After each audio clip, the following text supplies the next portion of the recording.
தகவல் அறியும் உரிமைச் சட்டம் RTI 2005 கொண்டு வரப்பட்டது. முதன்மை நோக்கங்கள்: அரசின் வெளிப்படைத்தன்மை, அரசின் பொறுப்புடைமை, தகவல் பெறும் உரிமையை அடிப்படை உரிமையாக மாற்றுதல், ஊழலை கட்டுப்படுத்துதல். குறிக்கோள்: அரசின் செயல்பாடுகளைப் பற்றி மக்கள் அறிந்து கொள்ளுதல், அரசு அலுவலகங்களிலும் அரசு நிறுவனங்களிலும் நடைபெறும் ஊழலை சட்டத்தின் மூலம் கட்டுப்படுத்துதல். இச்சட்டத்தின்படி இந்தியாவில் உள்ள எந்த ஒரு குடிமகனும் பொது அலுவலகத்திடமிருந்து தங்கள் கோரிக்கை தகவலை பெறலாம். இந்திய குடிமக்களாகிய அனைவரும் தகவல்களை கேட்டு பெறுவதற்கு இந்திய அரசியலமைப்பு சட்டம் அடிப்படை உரிமையாக வழங்கியுள்ளது. இது அரசியலமைப்பு விதி 19(1)A-வில் இடம்பெறும் பேச்சு மற்றும் எழுத்து சுதந்திரத்தின் கீழ் பெறப்பட்டுள்ளது.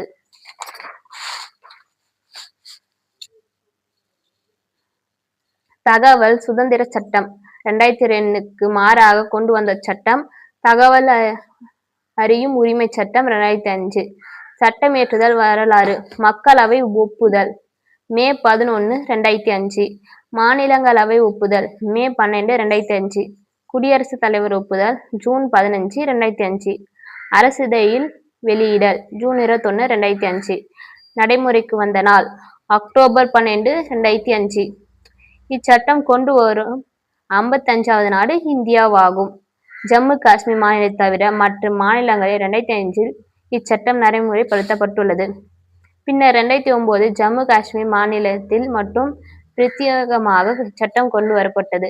தற்போது நீக்கப்பட்டுவிட்டது. ஒவ்வொரு இந்திய குடிமகனும் இச்சட்டம் அளிக்கும் உரிமைகள்: அரசாங்கத்திடம் எந்த ஒரு கேள்விகளையும் தகவல்களையும் கேட்டு பெறலாம். அரசாங்கத்தினுடைய எந்த ஒரு கோப்புகளின் பிரதிநிதிகளையும் கேட்டு பெறலாம். எந்த ஒரு அரசாங்க கோப்புகளையும் ஆய்வு செய்யலாம்.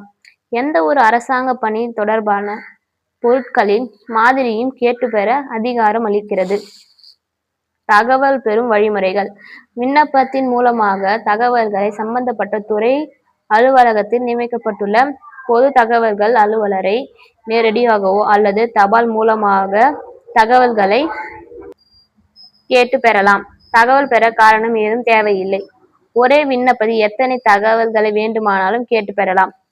பெயர் மற்றும் முகவரி தவிர மற்ற தகவல்களை அளிக்க கட்டாயமில்லை. தகவல்கள் கேள்வி எழுப்பும் வகையில் இருக்கக்கூடாது. தகவல் பெறும் வகையில் மட்டுமே இருக்க வேண்டும். ரூ.10 விண்ணப்ப கட்டணத்தை கட்டணமாக செலுத்தலாம் அல்லது ரூ.10 நீதிமன்ற வில்லையை மனுவில் ஒட்டி சமர்ப்பிக்கலாம்.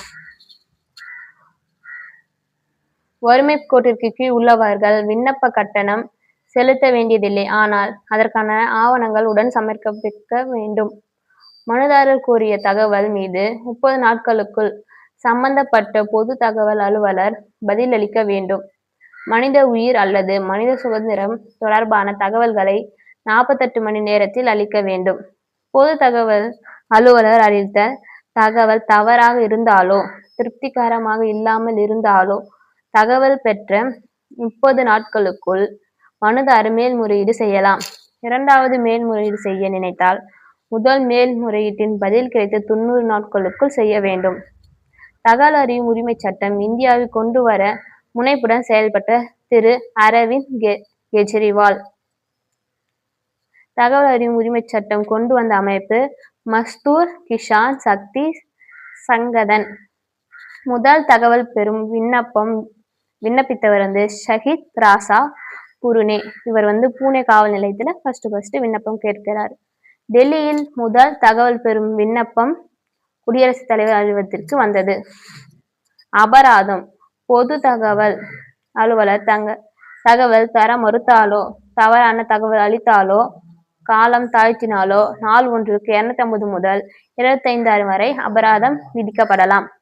விதிவிலக்கு அளிக்கப்பட்டுள்ள தகவல்கள்: நாட்டின் இறையாண்மை, நாட்டின் பாதுகாப்பு வளம் ஆகியவற்றை பாதிக்கக்கூடிய தகவல்களை தர வேண்டியதில்லை. தனிநபர் தகவல்கள்: மத்திய புலனாய்வுத்துறை, மத்திய ஊழல் கண்காணிப்புத்துறை, வருமான வரித்துறை போன்ற துறைகளுக்கு விலக்கு அளிக்கப்பட்டுள்ளது. நன்றி.